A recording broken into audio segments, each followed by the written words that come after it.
Imaginez une carte invisible des forces qui nous entourent. C'est exactement cela, un champ électrique.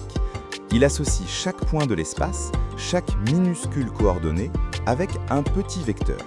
Une flèche qui vous chuchote quelle force serait appliquée et dans quelle direction si une charge unitaire se posait précisément à cet endroit.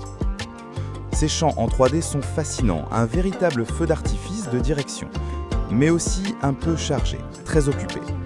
Alors, pour mieux les apprivoiser, on isole souvent une tranche, une simple coupe, par exemple sur le plan XY. Cette visualisation n'est pas qu'une question de beauté ou de simplicité, c'est une fenêtre sur l'invisible.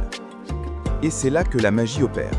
Une foule de phénomènes lumineux, la polarisation, la diffusion, les mystères de l'indice de réfraction deviennent soudainement intuitifs. Comment ? En comprenant profondément comment une charge en mouvement ou tout un groupe d'entre elles envoie des ondulations à travers ce champ. Parce qu'au fond, la lumière n'est rien d'autre que cela, une propagation, une vague dans ce tissu électromagnétique. Et l'histoire ne s'arrête pas là. Il y a cette interaction sublime. Comment une première perturbation peut à son tour induire un mouvement sur une autre charge, créant sa propre propagation de second ordre dans une danse parfaite de cause à effet.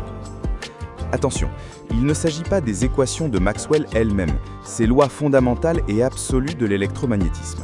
C'est un code de loi intermédiaire, un outil puissant que l'on peut dériver de Maxwell, mais qui est un peu plus accessible pour modéliser ses animations. C'est le parfait compromis, une porte d'entrée pour l'étudiant qui cherche à comprendre l'essence même de ce qui se passe sans se perdre immédiatement dans toute la complexité mathématique.